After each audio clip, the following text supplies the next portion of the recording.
want to talk about before we get started?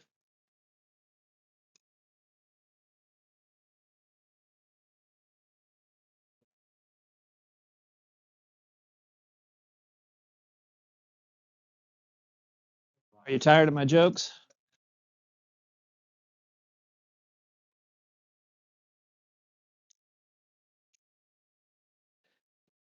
Well, this one is this one I think I don't think it quite lives up to my rather low standard, but if you're interested, I'll try it out. If you remember last class, we talked about the encomienda system and the Spaniards launching slave raids onto other islands from Hispaniola. Here's a hypothetical. Let's say one of those Spanish slave raids went wrong and they were captured by the Arawak Indians of Puerto Rico. And the Arawaks told 3 of the Spanish captives, we're going to kill you and skin you and use your skin to make a canoe. But you can have one request before we kill you. One of them, the first Spaniard, says, I'd like a cannon with lots of ammunition and cannonballs. And so they let him have one of his cannon from the encampment, and he loads it up and he points it at the Arawaks, and boom, it kills a number of them. But there's still hundreds of them there standing on the beach. And while he's frantically reloading, they walk forward and cut him down and skin him and make a canoe out of his skin. Kind of a bristly joke so far, isn't it? Sorry about that. So I turn to the second guy and say, we're going to kill you too and skin you and use your skin for a canoe, but you can have one request. And so he thought about it. He thought, no, the cannon didn't work so great. So I will request a speedy horse. And Arawak Indians brought him a horse. And he got up on the horse and rode away down the beach. And the Arawak started jogging after him. The horse, did pretty good for a while, but then it got kind of tired, and the Arawaks caught up to him, and they hacked him down and skinned him and made a canoe out of his skin. So then went back to the third guy and said, we're going to kill you and skin you and make a canoe, but you can have one request. We'll give you whatever you want first. He said, I would like a fork. And the Arawak said, huh? What's a fork? He said, well, it's one of those pointy things that we Europeans use to eat our dinners and breakfasts and lunches. And so, well, all right, you could have a fork. And so he got a fork. He started poking himself all over his body with his fork. And the Arawak said, what in the world are you doing? We've seen some crazy Europeans before, but never this. And he didn't even stop. He said, oh, no, you're not making a canoe out of me.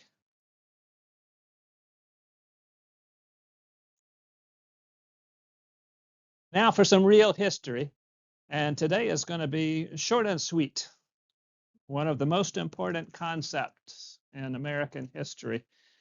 May get you out a little bit early if I can be efficient and hit the targets we need to hit. It should be. I solved that issue.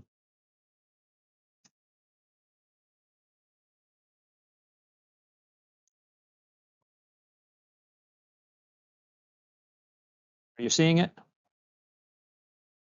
In the additional resources folder? Some people are saying, yes, I did discover something to fix last time. Which was what I didn't check off the little box that says make it visible to students.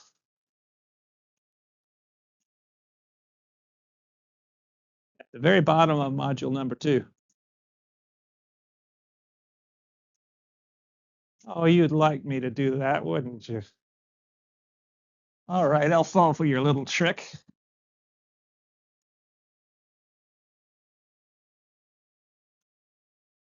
Here's where we were last class. Bartolome de las Casas listened to Father Montesinos. Remember, Montesinos was the first to stand up and say out loud, probably looking directly at Diego Columbus, the governor of Hispaniola at that time in 1511, that the encomienda system was not Christian, that it was sinful to treat Native Americans the way the Spaniards were treating them. And Bartolome de las Casas walked out and freed all of his workers and became a Dominican priest himself and devoted the rest of his life to defending Native American rights. But most of the damage had already been done. A lot of damage had been done to the native populations of Hispaniola and other Caribbean islands.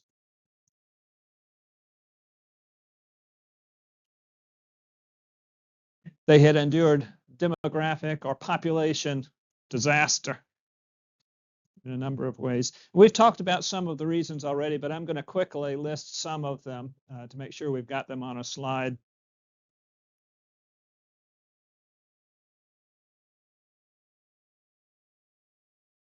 I even showed you some pictures of this aspect of it. When Arawak and Taino Indians refused to cooperate with the encomienda system, oftentimes they encountered military conflict with the Spaniards. They were forced by military pressure to go out and work, mine for gold and silver and so forth. So that resulted in some population loss. And I also told you that being forced to mine gold and silver and do other types of work under the encomienda system meant that they didn't always have a chance to plant their crops and harvest and tend to their crops the way they had in the past. So there was a decline in agricultural production, and starvation followed in many of these islands. Famine resulted in a great deal of death. This one will take me just a few minutes. We've mentioned it before. I mentioned the discrepancy, the time difference between the agricultural revolution in the Old World, in the Fertile Crescent, 10,000 years ago, and the birth of agriculture in Central America 3,000 years ago. I said that meant that Europeans had 7,000 years more living in urban areas and developing disease. And you see that in really gruesome terms when Columbus arrived in the Caribbean.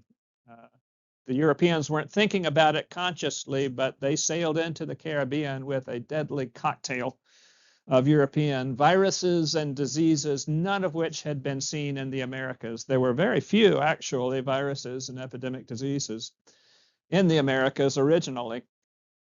Only one that we know of traveled from the Americas back to Europe. Syphilis. That one existed in the Americas, and we can detect the symptoms of syphilis for the first time written medical records in the mid-1500s. Before that, there's no recognizable disease like syphilis back in Europe. But everything else under the sun sailed from Europe, the Old World, into the Caribbean, into the Americas for the first time. And I can't possibly give you a full list, but the number one killer would have been smallpox. Today, we don't worry too much about smallpox. Sad to say, some of our military labs and elsewhere around the world are keeping that virus alive as a possible weapon of war. It's been eradicated for the most part in civilian populations, certainly here in the United States. But even among Europeans who had seen it before, who had antibodies, immunities built up perhaps, the medical knowledge, and this is one of the things people don't think about oftentimes. For Native Americans seeing smallpox for the first time, they had no medical history of how to deal with this thing. So it was a blind experience. But for Europeans even, who had seen it before and knew how to deal with it, it had a 40% mortality rate. And it was a terrible way to die. I'll show you a picture drawn by the Aztec Indians in just a moment. They were trying to figure out what in the world this thing was. And so they drew lots of pictures, and we have the, easily diagnosable, but open sores all over the body. And when I say all over the body, even under the eyelids. It is absolutely a miserable disease.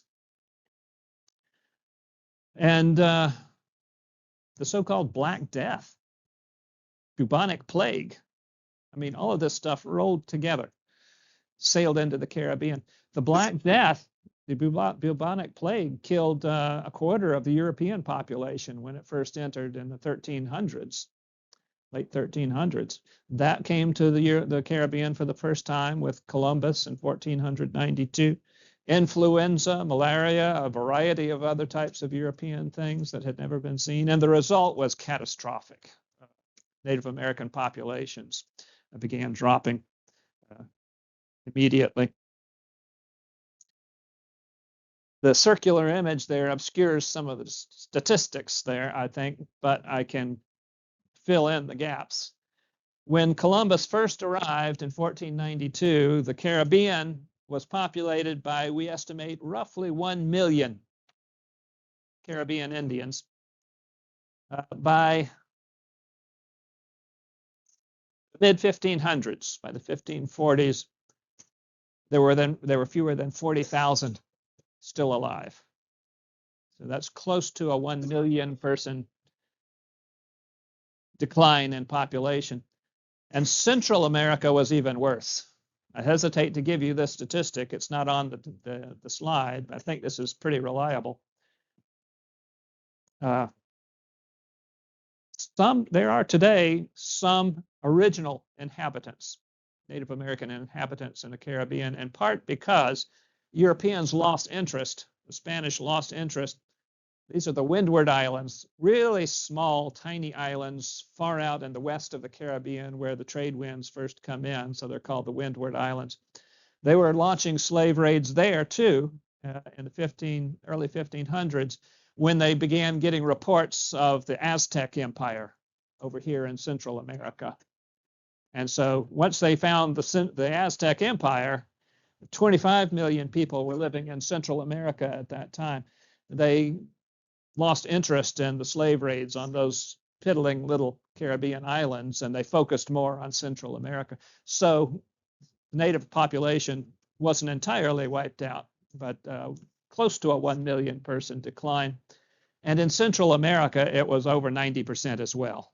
So 25 million at first contact, down to a couple of million after about a half century of exposure to military conflict and primarily smallpox and bubonic plague and a number of other diseases.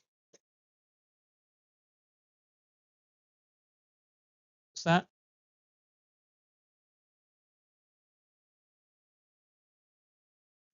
That's what was left. That's the surviving population after 60 years, 50 years, half century of European colonization in the Caribbean. Here's a drawing. The Aztecs had their own history and believed that history traveled in a circle. History was cyclical. And you've heard this saying before, those who fail to learn from the past are doomed to repeat it. Aztecs would have believed that. And they felt like if they could draw accurate pictures of what they saw happening, they could go back into their books, their codices,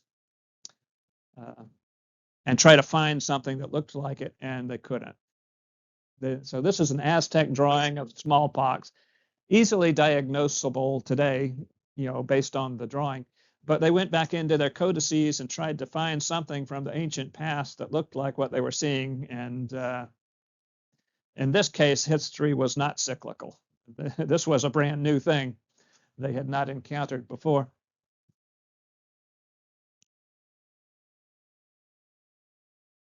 Well, here is Dr. Ramsey's juvenile attempt to make a transition to our major topic more intriguing.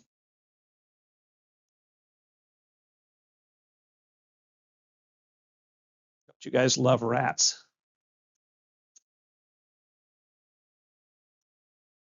Some people are saying yes. They're just adorable, aren't they?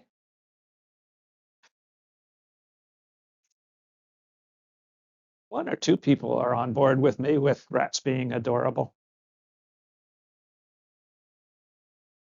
Well, yeah, they like to root through trash and stuff. Well, let's see. What do you think about little kittens? Are you a cat person? Yeah.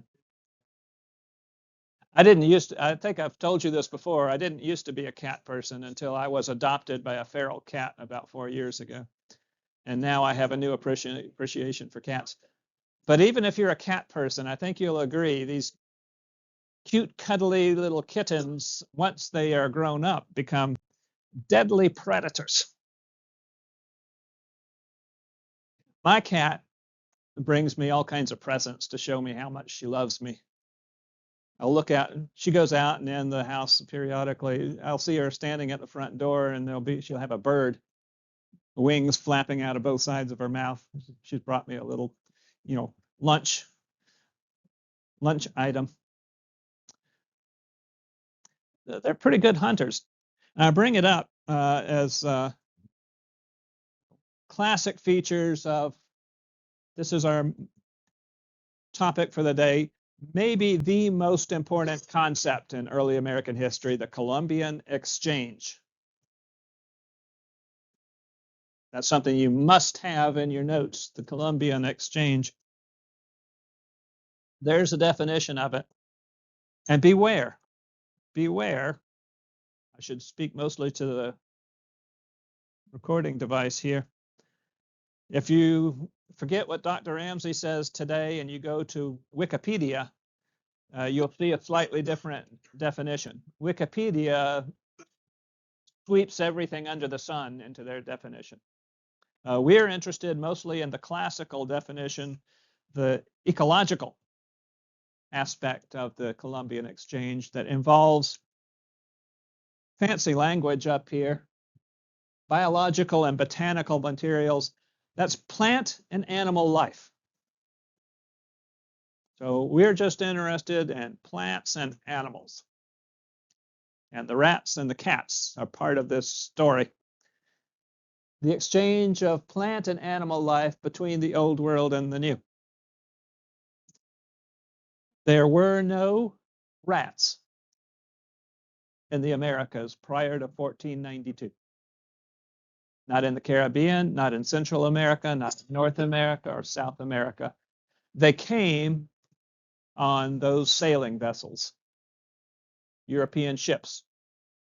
Do we have anybody who is in the Navy or has a relative in the Navy? Have you guys gone down to wave goodbye to them at the docks if they're shipping out? No. If you ever do, if you go to the naval, go to any naval harbor dock, even big ships, freighters do this too.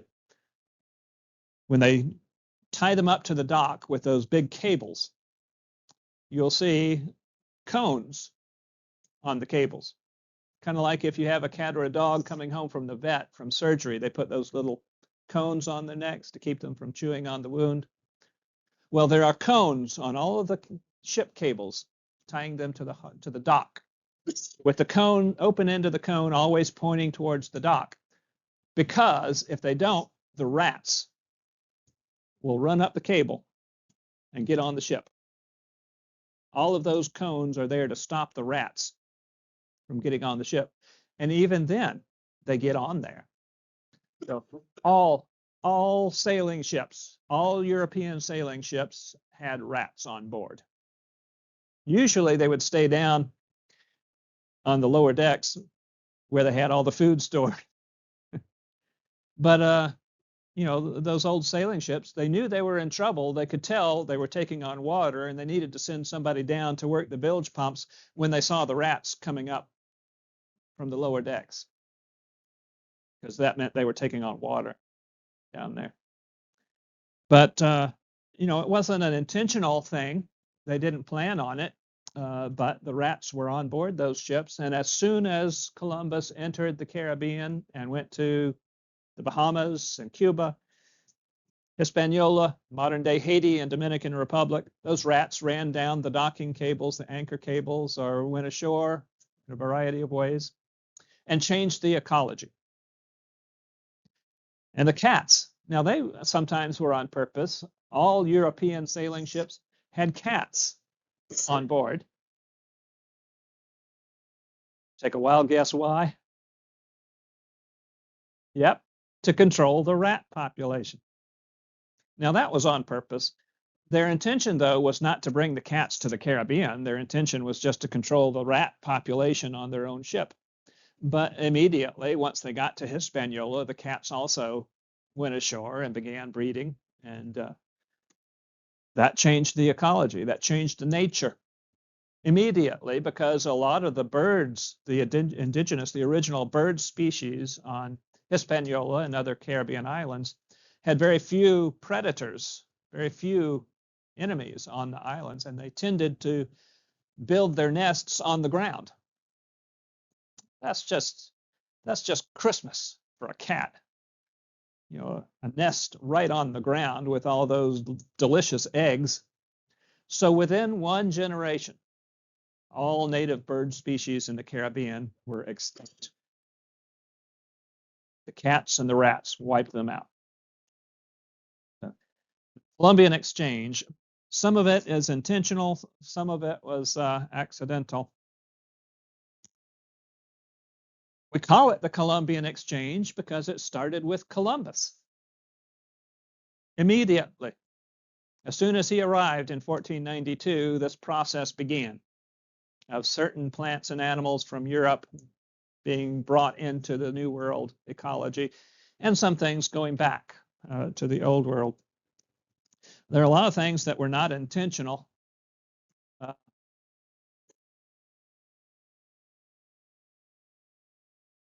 Anybody who's ever mowed the lawn for their parents or for yourself knows about dandelions. Walking back to your car today, if you parked in the parking lot, you're probably going to see some of those little yellow dandelion flowers. My wife owns the quilt shop, the fabric shop at the top of the hill. If you're walking past the top parking lot down Stanley Avenue, right on Main Street, Palmetto Quilt and Fabric Company. She's up there right now cutting fabric for clients. And I used to mow the lawn up there. I tried my best to get all the dandelions. So if you want to see a dandelion, drive past the Palmetto Quilt and Fabric Company. We can't get them out of the front yard up there. Those were not here prior to 1492. Those all came from Europe, and nobody planned it. It came by accident because, you know, they wanted horses. Now that was intentional. The Europeans brought horses from Europe because they wanted to ride them and use them for draft animals and so forth. But to feed them on the way over, they used pitchforks to load hay from Spanish fields. Get a pitchfork and get a big chunk of hay and throw it in the cart. And in throwing the hay onto the cart and then throwing it onto the ship, there were dandelions that they scooped up along with all of that. And the horses ate them on the journey over. And as soon as they walked out onto the sands and the fields, soils of Hispaniola, they took a poop. And they laid down all the dandelion seeds wherever they went. And from there, dandelions spread everywhere. If you walk out in the woods today, I used to do a lot of backpacking and hiking. If you go off the trail in the southeast, there are lots of brambly, thorny bushes. None of that. Anything with a bramble, anything with a thorn in the southeast was not here prior to 1492. All of that came in as part of the Columbian exchange. So it started in 1492. Here's a challenge for you, a trivia challenge. When did it stop? Never. That's a trick question. If you've traveled abroad to a foreign country or come into the United States from a foreign country, you know the customs people are on top of what kind of plants and animals you have in your luggage or might have. And they will not let you come into the United States carrying something that could change our ecology. an invasive species. Same thing traveling out. Customs in Hong Kong, France, Spain, they will check your luggage to see what kind of plants and animals you're bringing in because it's still happening today. And we are including in this definition plant and animal life being exchanged between the old world and the new, back and forth. We're including viruses, even though speak with anyone really knowledgeable, a doctor, a scientist who studies viruses and epidemics. Who can say what a virus is? It does not have a beating heart. It's not a creature unto itself. COVID-19 doesn't have a heart, doesn't have a nervous system. All it has, it's a delivery package for DNA. It attaches itself to your throat cells, injects its own DNA, and then manipulates your body for its own reproductive purposes. So viruses and epidemic disease are strange things, but for our purposes, we're going to count them as part of the animal kingdom, because that's a big part of the Columbian exchange. Smallpox, bubonic plague, influenza, all of that stuff that came in 1492.